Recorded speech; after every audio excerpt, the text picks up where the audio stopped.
গ্রামাঞ্চলে ডায়াবেটিস, অপুষ্টিজনিত দুর্বলতা ও কোমর ব্যথায় রোগী বাড়ছে। গ্রামীণ স্বাস্থ্য সেবা কেন্দ্রগুলোতে এসব জটিলতার রোগী বেশি। বেসরকারি সংস্থা হিউম্যান সেফটি ফাউন্ডেশনের জরিপে উঠে এসেছে এ চিত্র।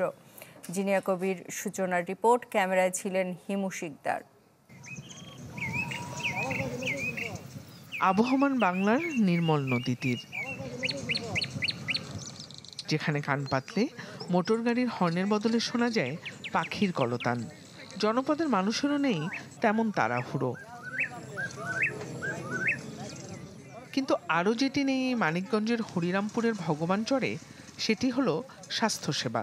কেউ গুরুতর অসুস্থ হলে নদী পার হয়ে স্বাস্থ্যকেন্দ্র পর্যন্ত পৌঁছানো যাবে কিনা তা নিয়ে সংশয়ে পড়তে হয় চরবাসীদের। আবার যে স্বাস্থ্যকেন্দ্র আছে সেখানেও মেলে নামে মাত্র ঔষধ সেবা। ডাক্তার কাছে আইছি, মাজায় ব্যথা আর পাও পর্যন্ত এই গেডি পর্যন্ত ব্যথা। আমাদের এই নৌকা পার হয়ে ফরিদপুর যাইতে হয়, ফরিদপুর যাই আবার সিরিয়াল ধরে খাড়াইতে হবে কতক্ষণ, তারপরে সেনার ডাক্তার দেখাও। বড় ডাক্তার মাঝে সাথে আসে, তাহলে আমাদের গরিব মানুষের জন্য অনেক ভালো হয়। একদিন আসলে মনে করি একদিন দেখে গেল আর আসলো না, তাহলে এই আসার কোনো মূল্য নাই। ডায়াবেটিস, অপুষ্টি ও কোমর ব্যথা প্রধানত এই তিন অসুখে বেশিরভাগ চরবাসীকে চিকিৎসা সেবা নিতে হয়।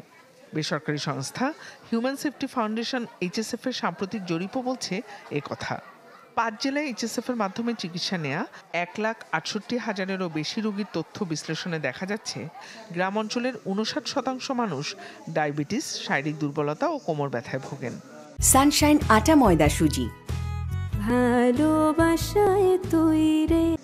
একটা বা দুটো কমিউনিটি ক্লিনিক আছে, বাট কমিউনিটি ক্লিনিক থাকলে কি হবে, সেখানে তো কোনো MBBS ডাক্তার নাই। সুতরাং এই যে নিড, এই নিডেরটা অনুভব করে আমরা মূলত চরে এই নিয়মিত MBBS ডাক্তার প্রেরণ করছি। এর মাধ্যমে যে স্বাস্থ্যসেবা এবং পাশাপাশি যে বিষয়টাকে আমরা প্রায়োরিটি দিচ্ছি, তারা যেন কোয়াক ডাক্তার অথবা ফার্মেসির উপরে নির্ভরশীল না হয়ে প্রপার ট্রিটমেন্টটা পায়। আমরা যেখানে মাসে এখন 1-1.5 মাস পর আসতেছি, আমাদের ম্যান পাওয়ার বেশি থাকলে আমরা হয়তো বা 7 দিনে একদিন বা 10 দিনে একদিন বা 15 দিনে একদিন আমরা আসতে পারতাম। তাতে করে কি হতো যে তারা অ্যাটলিস্ট একটা শর্ট একটা গ্যাপে আরেকটা এক্সপোজার পাওয়ার তাদের জন্য ইজি হতো। আমরা দেখব MBBS। স্বাস্থ্য সচিব জানালেন, জনবল সংকটের কারণে ইচ্ছে থাকা সত্ত্বেও সরকারের পক্ষে তৃণমূল পর্যায়ে স্বাস্থ্যসেবা নিশ্চিত করা যায় না। তাই HSF এর মতো বেসরকারি সংস্থা এগিয়ে এলে সাধুবাদ জানাবে সরকার। আমাদের খুবই ক্রাইসিস, মানে অনেক উপজেলাতেই 3-4 মাত্র চিকিৎসক রয়েছেন। সেই সব জায়গায় যদি কোনো NGO, কোনো বেসরকারি প্রতিষ্ঠান, প্রাইভেট প্রতিষ্ঠান ভালো কোনো আইডিয়া যেটা সেবার সাথে সম্পৃক্ত আসলে আমরা তাদের সাথে না, তাদের সহযোগিতার জন্য ধন্যবাদ দেব এবং একসাথে কাজ করব। বিশেষজ্ঞরা বলছেন, বিভিন্ন জনপদের স্বাস্থ্যসেবা উন্নয়নে সরকারি বেসরকারি সমন্বয় বাড়ানো জরুরি। তাহলে বদলে যাবে স্বাস্থ্যসেবার ছবি। জিনিয়া কবির সূচনা, চ্যানেল 24, মানিকগঞ্জ।